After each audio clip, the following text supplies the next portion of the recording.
how good, well, David being on tech side, just how good can the secondary be? Coach Elko spoke very high about the secondary overall. What do you think? I think we'll be very great this year. I think safety-wise, corner-wise, nickel-wise, we have a lot of rotation, a lot of dudes with a lot of experience. Me, Dalton, Tafiq have played in a lot of games, many years. Then corner-wise, we have Julio, Dez, and Gibson. We've also played a lot of games, and so I think just us coming together and trying to be the best secondary we can be will be very good. Tony Catalina, 24/7 Sports. To his question, Elko said this is the best secondary he's seen in his 7 years at A&M. What's that mean to you, and what kind of message does that give before the season starts? Oh yeah, it means a lot to me. I think for me, it makes me hold myself at a higher standard every single day, and I think it gives the DB room as a whole a lot of confidence going into the season, knowing that Elko has been around a lot of great players. He's seen a lot of great players, and he thinks we're the best DB room he's been a part of. And so, to me specifically, that means a lot to me, and I know to the guys, it means a lot to them as well. Olin Buchanan, Texas. What are some of the things that have impressed you about some of the new guys that have come into the secondary? I think the biggest thing for them is learning our playbook, learning the defense. I think they've done a really good job of putting in extra time, coming in again later in the afternoon to just learn our playbook, study what the safeties need to do, study what the nickels and corners need to do. And so I think the biggest thing for me I saw that I was proud of was how quickly they were able to learn the playbook. Did you ever look at one or two of the individuals and go, oh, okay, that guy's a player, I think the two freshman safeties, Tylen and Chance, I think they've done a really good job of learning the playbook and adjusting to how the safeties roll at A&M. Damian Stanford's in an interesting situation where he had that injury in the spring game, but he's been a captain. He's here at spring days. How have you seen him be able to balance that recovery and leadership role through the summer? Yeah, I think he's done a really good job. He's in my lift group, my 9:30 lift group, and so he's obviously doing his own workouts and recovering and whatnot. But I'm proud of him because even though he's doing that and working through all that stuff, he still is motivational. He still can inspire teammates. He's still telling everyone, "Let's go, we can do it." And so I think that's really good for him. That no matter he's still battling his own things, that he's able to inspire and help out his teammates. George Golden, Austin American statesman. Marcel talked about tough love coming from Elko. How important is that accountability for a team that's got a lot of experience and has had some success? I think it's really important. I think last year, little mistakes from one person or two people at play are what cost us games. And so that tough love, that tough accountability is really important, especially defensive-wise, because one person makes a mistake and the entire defense looks bad and it goes for a touchdown. And so that tough accountability does us really well, defensive-wise. Kurt Bowles from the Houston Chronicle. How different would you say this A&M team's going to be? What's the biggest area that'll be different? I think the chip on our shoulder is the biggest thing. I know for myself personally, I think losing the way these past two seasons have gone, the way they've ended, I take that really personal, and I think about it pretty much every day. And so I know everyone else that came here along with Elko, when Elko got here, we all feel the same way. We all know how good of a team we can be, how good of players we have. It's for the last two seasons to end like that. I think we all think of that. How painful was that, man? It was very painful, very painful. Tyler Shaw with KBTX. What differences, or are there differences you've seen with Lyle Hemphill now? I think a lot of it is pretty similar. I think he's a really detailed coach, and that's something I really appreciate about him, specifically with him calling the defense. I love how detailed he gets into it, especially for safeties, because our defensive playbook is really complicated, and there's a lot of things that go into the safeties. And so for me, I've appreciated how in-depth he goes to the safety position. How difficult, to that point, how difficult is it to play safety under Mike Elko defense? Oh, it's pretty difficult. It's pretty difficult. I think he intentionally makes his defense very advanced. And so when I first got there, it was a big jump from San Diego State to Texas A&M. The differences in the playbook and how complex they were. But after 2 years, I've done a good job picking it up. Alex Miller with the Bryan College Station Eagle. What do you feel like last year did for Damian, his confidence, and just the way he was able to step up, and how he's maybe carrying that over into this season? I think it did a lot for his confidence. As we all saw, he balled out last season, had a lot of good games, SEC Defensive Player of the Week multiple times. And so he should have all the confidence in the world, and I see that going into this year. Even with everything that's happened to him, he's very confident. His head's always high, and he's looking forward to the future. Robert Sessa, the Eagle. You mentioned this spring if you would be elected team captain, that would be a great honor. So now that has happened. how has that maybe changed you, or how you go ahead and act with the rest of the teammates? Maybe how has that changed you? I would say it's good waking up knowing I have the respect of my teammates. I can go throughout practices, I can go throughout workouts knowing that my teammates chose me to be their leader, and they trust me that I can lead us to a championship this upcoming year. And so me having that confidence, knowing that, just allows me to give my all towards my teammates. And that's the ultimate goal of what I want to do this year. I want to give my all, pour my all into them, and let it lead to a championship. You know, to that point, there's two safeties, you know, that are captains. For you and Dalton, what conversations do you guys have, and how do you kind of lead together in a tandem? Yeah, me and Dalton spend a lot of time together, obviously both safeties, so we're always in the same meetings, always just around each other, near each other in the locker room. And we're always chatting up about things we can do or things that could be done differently, just day-to-day small things, and then sometimes bigger things. And then, like I said, we're always talking, we're always communicating. There's not a point throughout the day that me and Dalton aren't in conversation. And so it's been a really good opportunity just to get closer than I already am with him. And that we're both captains. I think it's really good. What does it mean for you to be here today, and is it something that you've aspired or wanted to try to be a part of on media day? Yeah, it means a lot to me. I'm grateful that Coach Elko and Texas A&M picked me to represent the great institution, and it does mean a lot towards me. Carter Carls with On 3. Just what was your reaction to the 5-year eligibility rule, and what does it mean to get another year potentially if you want to take it? It means a lot to me.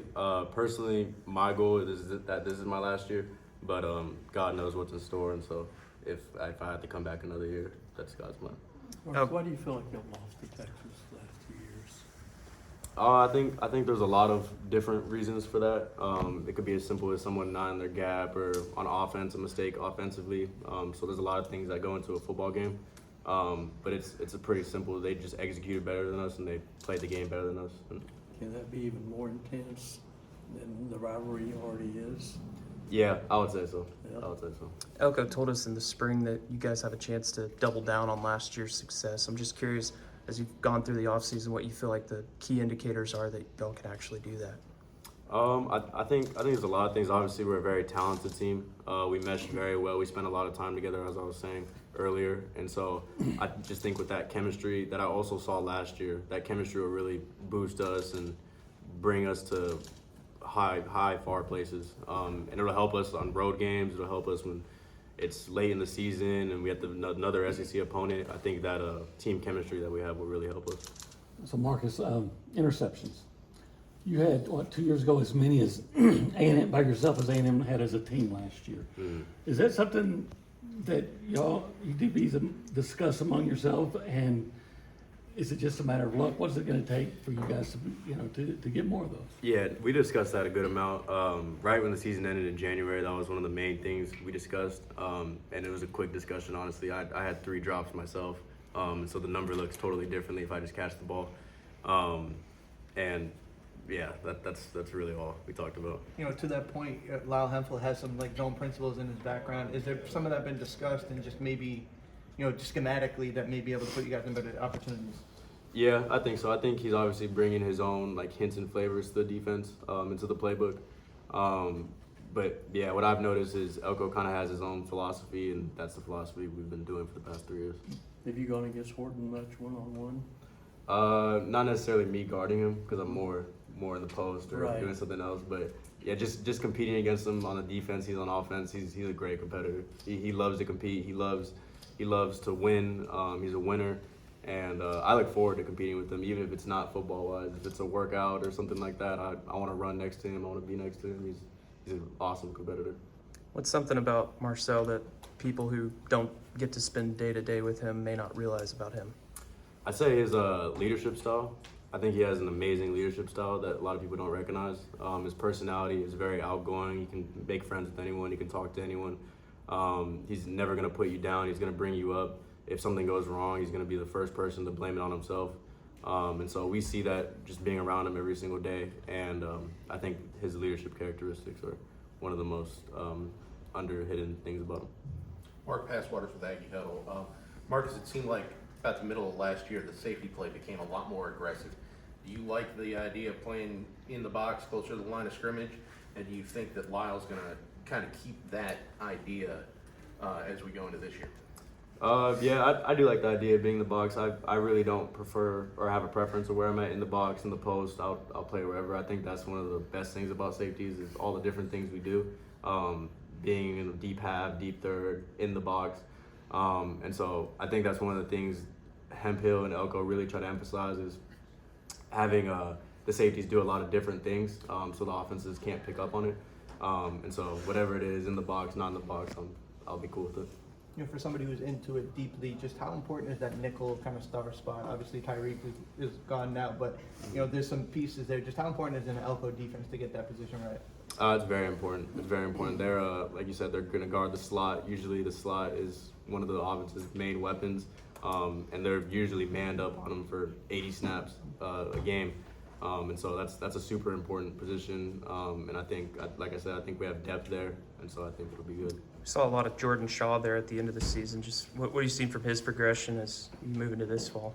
Yeah, I've seen a lot of his progression. He came in last year, had a good year, and just this off season, he's another one of those people in my lift groups that's just working out super hard, running hard, just doing everything that you could possibly be doing to have the best season you can. And so I appreciate that from him. I appreciate his work ethic, and everything he stands for. Where does this Going team- into the last game, playing to get in the SEC championship game, you know, how much do you feel like the last 2 years have maybe changed the perception of A&M in the SEC and around the country? Yeah, I'd hope the past 2 years have brought A&M in a good light for sure. Like I was saying, those past 2 years that really hurt us and hurt the team, hurt the program. That's not how we wanted it to end whatsoever. And so we all carry that into this year, and hoping something changes this year. What was your perception of A&M, your perception, before you got here? Honestly, I didn't really have much of it being from California, Right. and I had never been to Texas either, except for my visit. So that was the first time I've been in Texas on my visit to A&M. And so I really didn't have a perception, but when I got here, I fell in love with it. Did you know anything about A&M? I didn't know a Did you know single they're the thing. Aggies? I knew they were the Aggies. That was the only thing I knew about it. That was about it. But yeah, no, I've loved everything since I got here. It was actually my first time seeing like cattle on the land too. Like cows everywhere. And so yeah, the people are really nice. People are very friendly. I love it. Where's this team have to improve just a little bit to get better, to be a little bit better than they were last year? I think there's always ways to improve defensively. Everyone has personal things they can improve on. I think for us, it's just really locking in on the schematics of things, offensive, defensive wise, really getting in tune with the playbook. And then from there, it's just play fast and play hard. And I think those things will come. But I think right now, where we are in the summer, I just think really tightening up the playbook stuff is best for us. Marcus, you are close with and have developed military-related charities. What got you interested in that? And, you know, what do you feel personally in the opportunity to get back to the people in uniform or have worn it? Yeah, what contributed to that was the fact my dad was a Marine. He was in the Marines from 2000 to 2004. My grandpa was a Navy SEAL. And then on my mother's side, I also have people in the military. And so I grew up in a really strong military family with a lot of military influence. And coming from San Diego State, I had no NIL, had no extra benefits except just what they gave us. And so coming to A&M and it being the total opposite, I was thinking I need to help people. I need to go do things with this money that aren't just about me, trying to be selfless. And so I came up with Mission 312 with my agent and kicked that off pretty much just to help World War II veterans, send them back to Normandy every time we got a turnover. And it was a huge success. I had a bunch of people come out for a huge dinner celebration. I think we sent about like 6 World War II veterans back to Normandy, and so it was a great hit.